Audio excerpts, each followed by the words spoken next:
नमस्कार. श्री स्वामी समर्थ. सर्वांना श्लोक दादू चॅनलमध्ये तुम्हा सगळ्यांचे खूप खूप स्वागत आहे. स्वामी तुम्हा सगळ्यांना कायम सुखी ठेवो ही स्वामीचरणी प्रार्थना करते आणि आजच्या व्हिडिओला सुरुवात करते. तर आजचा व्हिडिओ असा आहे की उद्या आहे दत्त जयंती. तर दत्त जयंतीच्या दिवशी आता बऱ्याच जणांनी 11 दिवसाच्या सेवा किंवा 21 दिवसाच्या सेवा चालू केल्या असतील, किंवा मग ज्यांना काहीच शक्य झालं नाही त्यांनी मग गुरुचरित्राचं पारायण केलं असेल, किंवा ज्यांना गुरुचरित्राचं पण पारायण करणं शक्य झालं नसेल तर त्यांनी काय करायचं आहे, दत्त जयंतीच्या दिवशी गुरुचरित्रामधील एक अध्याय वाचन करायचं आहे. ज्यामुळे आपल्या नशिबात नाही तेही स्वामी देतील किंवा श्री गुरुदेव दत्त आपल्याला देतील.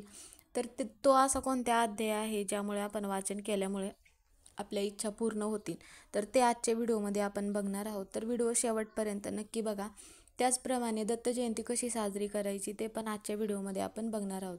तर व्हिडिओ जर आवडला तर व्हिडिओला लाईक करा. चॅनलवर नवीन असाल तर चॅनलला सबस्क्राईब करा. अवधूत चिंतन श्री गुरुदेव दत्त श्री स्वामी समर्थ महाराज की जय. तर दत्त जयंतीच्या तुम्हा सगळ्यांना खूप खूप शुभेच्छा. आता आपल्याला वर्षभर सेवा करणं शक्य होत नाही, त्यामुळे मग आजच्या दिवशी म्हणजेच की दत्त जयंतीच्या दिवशी आपल्याला सेवा करायच्या आहेत. आता बऱ्याच जणांना बऱ्याच महिला किंवा दादा नोकरी करत असल्यावर मग सकाळी लवकर सेवा करणं शक्य होत नाही किंवा संध्याकाळी सेवा करणं शक्य होत नाही. दिवसभर कामामुळं दगदग होते. त्यामुळे मग आजच्या दिवशी आता दत्त जयंती शनिवार आणि रविवार 2 दिवसाचा दिवस ठरवला जातो. पौर्णिमा मग शनिवारी पण आहे आणि रविवारी पण आहे. पण बऱ्याच जणांनी रविवारीच मग गुरुचरित्र पारायणाचं सांगता म्हणजे रविवारीच होते. त्यामुळे मग रविवारीच दत्त जयंती साजरी करायची आहे. तर मग त्यावेळेस काय करायचं आहे की आता तुमच्याकडे दत्त महाराजांचा फोटो असेल किंवा काही ठिकाणी जर तुमच्याकडे मूर्ती असेल तर मग फोटो असेल तर फोटोला स्वच्छ धुवून वगैरे घ्यायचं आहे आणि गंगाजल असेल तर गंगाजलाने पुसायचं आहे. आणि तुम्ही जर पारायण केलं असेल, पारायणामध्ये फोटो वगैरे मांडला असेल तर त्यावेळेस मग तुम्हाला फोटो वगैरे हलवता येणार नाहीत. मग फोटो वगैरे काढून परत सेवा करता येते, पण काय होईल की फोटो वगैरे उचलता येत नाही जोपर्यंत तुमचं पारायण पूर्ण होत नाही, नैवेद्य वगैरे ठेवून होत नाही. त्यामुळे जो फोटो वगैरे आहे त्याच फोटोला तुम्ही नवीन फुलाचा हार वगैरे आणून किंवा जे पिवळ्या रंगाची फुलं म्हणा, जे पण काय असेल ते मग आणून मग तुम्ही फोटोला घालू शकता. तर मग काय करायचं आहे आपल्याला, आता ज्यांनी पूजा वगैरे मांडली नसेल त्यांच्यासाठी आहे की कशा पद्धतीने मग दत्त जयंती साजरी करायची आहे. तर मग एक चौरंग किंवा पाट घ्यायचा आहे आणि त्या अगोदर मग फोटो पुसून वगैरे घ्यायचा आहे. पिवळ्या रंगाचं वस्त्र त्यावरती अंथरायचं आहे आणि गणपतीची स्थापना करायची आहे. गणपतीची मूर्ती नसेल तुमच्याकडे तर मग एक सुपारी म्हणून तुम्ही घेऊ शकता आणि तांदूळ थोडेसे म्हणजे अखंड अक्षता घ्यायचे आहेत आणि त्यावरती मग गणपतीची स्थापना म्हणून मग तुम्हाला सुपारीची स्थापना करायची आहे. आणि मग हळदी कुंकू व्हायचं आहे म्हणजे विड्याचं पान ठेवून मग त्यावरती तुम्हाला मग स्थापना करायची आहे. आणि मग त्यानंतर काय करायचं आहे, फोटोची स्थापना करायची आहे. तर तुमच्याकडे जर कलश वगैरे मांडण्यासाठी जागा असेल तर तुम्ही तशा पद्धतीने पण करू शकता. नाही मांडलं तरी हरकत नाही, पण तुमच्याकडे देवघरातच मग म्हणजे तुम्ही देवघरातच पूजा करणार असाल तरी पण चालेल, त्यासाठी वेगळी पूजा मांडण्याची पण आवश्यकता नाही. तर बऱ्याच जणांच्या घरी काय होतं की जागा कमी असते, देवघर काही काही जणांकडे देवघरवरती भिंतीला लावलेलं असतं, काही जणांच्या इथं जागा कमी असल्यामुळे मग वेगळी पूजा वगैरे मांडता येत नाही. तसं असेल तर मग तुम्ही देवघरामध्ये पण जेवढ्या पद्धतीने शक्य होईल तेवढ्या पद्धतीने तुम्ही सेवा करू शकता. आणि मग त्यानंतर काय करायचं आहे, दूध वगैरे म्हणजे दूध आणि मग दुधामध्ये एक तुळशीपत्र ठेवायचं आहे आणि मग त्यानंतर मग अर्पण करायचं आहे. आणि तुमच्याकडे अत्तर वगैरे असेल तर अत्तर लावायचं आहे. आणि मग जपमाळा असेल तुमच्याकडे तर जप करायचा आहे. श्री गुरुदेव दत्त श्री गुरुदेव दत्त ह्या मंत्राचा 108 वेळा जप करायचा आहे किंवा 11 माळी तुम्ही जप करू शकता. जप करणं शक्य होत नसेल तर मोबाईलवर लावलात तरी हरकत नाही.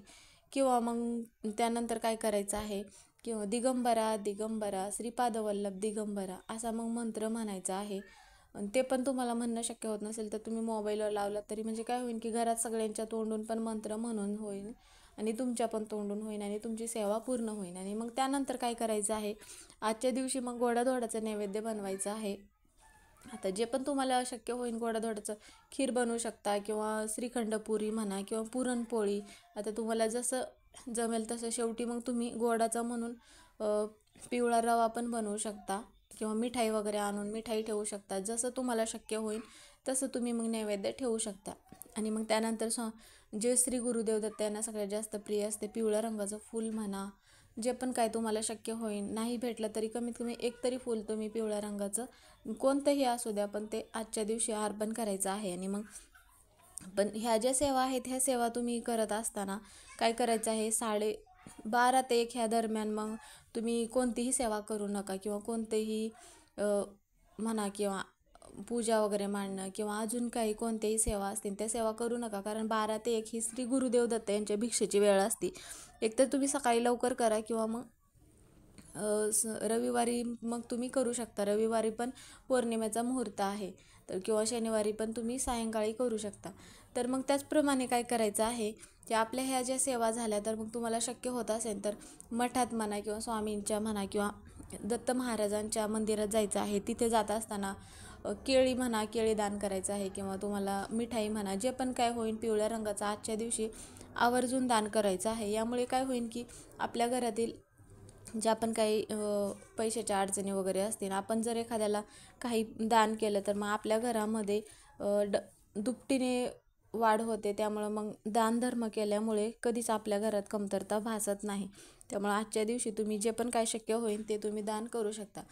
तर मग गुरुचरित्रामधील कोणता असा अध्याय आपल्याला वाचन करायचं आहे ज्यामुळं आपल्या नशिबात जे पण नाही ते आपल्याला मिळेल. तर मग आता गुरुचरित्राचं पारायण तुम्हाला करणं शक्य झालं नसेल तरी हरकत नाही.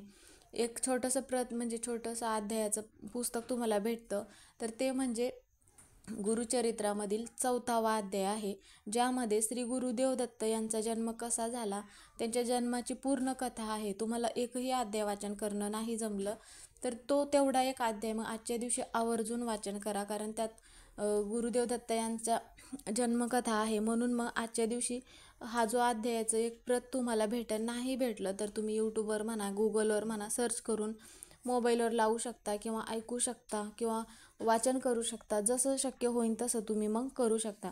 पण गुरुचरित्र पारायण करणाऱ्यांचा पितृदोष असेल, वास्तुदोष, विवाहदोष, त्यामुळे हे जे दोष असतील ते दूर होण्यास मदत होते. त्यामुळे ज्यांना शक्य झालं असेल त्यांनी गुरुचरित्राचं पारायण केलंच असेल. ज्यांना नाही शक्य झालं त्यांनी मग आवर्जून हा 4वा अध्याय वाचन करायचा आहे आजच्या दिवशी. इतर दिवशी वर्षभर तुम्ही सेवा केल्या किंवा नाही केल्या तरी पण हरकत नाही, पण आजच्या दिवशी तरी आवर्जून तुम्ही हा एक अध्याय अवश्य वाचन करा. तर मग त्याचप्रमाणे आपल्याला मग तारक मंत्र म्हणायचं आहे. श्री स्वामी समर्थ नामाचा 11 माळी जप करायचा आहे. श्री स्वामी चरित्र सारामृत या ग्रंथाचं पूर्ण म्हणजे पौर्णिमा असल्यामुळं पूर्ण एक पारायण करायचं आहे. ज्यांना जी सेवा करणं शक्य होती त्यांनी मग त्या सेवा अवश्य करा आजच्या दिवशी. म्हणजेच की पौर्णिमेचा दिवस आहे आणि दत्त महाराजांच्या जन्माचा दिवस आहे. त्यामुळं मग आपल्याला ज्या पण काही इच्छा पूर्ण होण्यासाठी सेवा करायची आहे त्या सेवा मग आजच्या दिवशी आवर्जून करू शकता. तर मग आजचा व्हिडिओ हा इथेच संपला. व्हिडिओ कसा वाटला कमेंट करून नक्की सांगा. व्हिडिओ जर आवडला तर व्हिडिओला लाईक करा. चॅनलवर नवीन असाल तर चॅनलला सबस्क्राईब करा. कमेंटमध्ये श्री स्वामी समर्थ किंवा श्री गुरुदेव दत्त लिहायला विसरू नका.